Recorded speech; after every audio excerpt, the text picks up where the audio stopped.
ተክለ ሃይማኖት ሰይጣንን አጠመቁት የሚባል መቼ ወዲህ ነው የሚባል ጥያቄ ጠይቋቸዋል።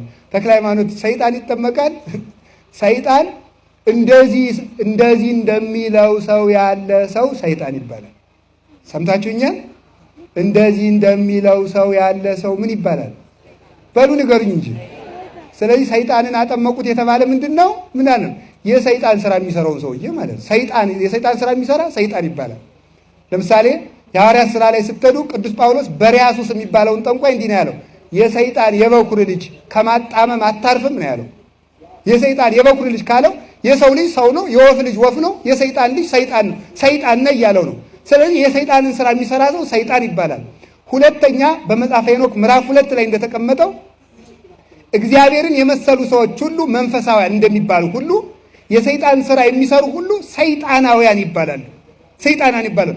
ሰይጣንን አጠመቁት የተባለ ሰይጣን ያደረበት፣ ልክ ልብ ብላችሁ ስሙ፣ እግዚአብሔር ያደረባቸው ሰዎች በእግዚአብሔር ኃይል እንደሚሰወሩ አጋንንት ያደረባቸው ሰዎች ይሰወራሉ።